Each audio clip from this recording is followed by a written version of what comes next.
Not really that dangerous, unless it is in these sort of settings, the Champions League game with English clubs, is that this is where this has flared up before. There's a really hardcore, nasty element, a small but a fairly vocal group within Roma's Ultras, and you know, you've seen them. Everybody saw the footage by what happened to Sean Cox there outside Anfield under the Kop last time round. You'll spot them a mile away. So any Liverpool fan who is there tonight, you'll see them. They've big black jackets, they've blue jeans, white trainers. It's all about image to them, and they basically, I think it's an element of the English football hooliganism past, which they've mirrored themselves on. So they think it's a badge of honour. They want to go and fight with English football fans. They want to go and do these flash stabbings, as they call them, you know, stabbing in the buttocks. And that's something, it's a badge of honour for them. And they will flare up, and it's happened time after time after time, whether it was Spurs a couple of years ago, United in the late 2000s as well.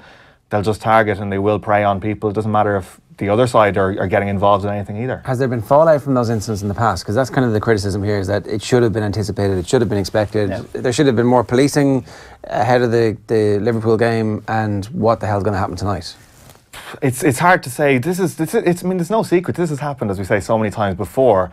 And Roma will talk up a big game. They'll always talk about, you know, we're a very family-run club, and they'll have all these youth initiatives.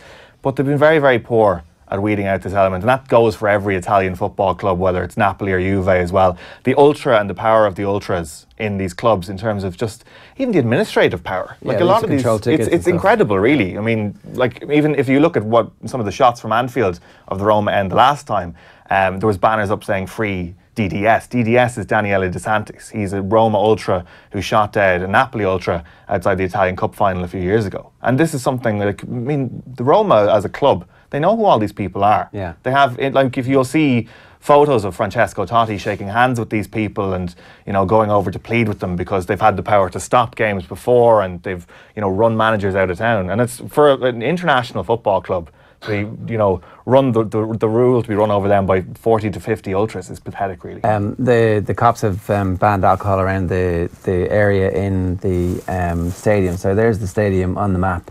Yeah, I'll talk you through this here, because there's two key areas you want to avoid now if you're in Rome tonight, and that's the Ponte Milvio. You'll see it just up the north of the map there. That's a pedestrian bridge, and you'll have a lot of ultras, and some of the worst elements of the fans will be hanging around there, and they'll be waiting for people to cross over. And then the main bridge, if you look at the stadium there, you'll see Foro Italico there. That's the Ponte Duca d'Aosta, and that is the main bridge going to the stadium. So what Liverpool fans tonight are actually going to be told to stay in the centre of Rome, and they'll be bussed out. They'll be bussed directly to the stadium. Don't go walking at night, lads. You will have problems. Like, there's no way around it. There is going to be issues tonight. And what I think, you know, police in England and police in Rome as well are saying is that there's an element there of Liverpool fans who will be out looking for reprisals tonight. And that's something we saw in 2007. There was a huge battle on that bridge there at Ponte Duca d'Aosta between United fans who'd been attacked over at Old Trafford a couple of weeks before. And I think it was something like 8 to 10 people were stabbed that night. So, notwithstanding all this, a great club to go and watch when it's not a Champions League game. The atmosphere there is incredible. Or the derby. That's it. The derby is incredible. It's just unbelievable. It is a very family-friendly club. It's just, when it comes down to the Champions League nights, it's just the worst elements turn up. Because a lot of these guys don't even turn up week in, week out. They just see this as a badge of honour. Yeah. They can come and have a go at the English, who they see as, you know, their forerunners, as hooligans. And it's pathetic in a way, but that's, you know, just something to be mindful of.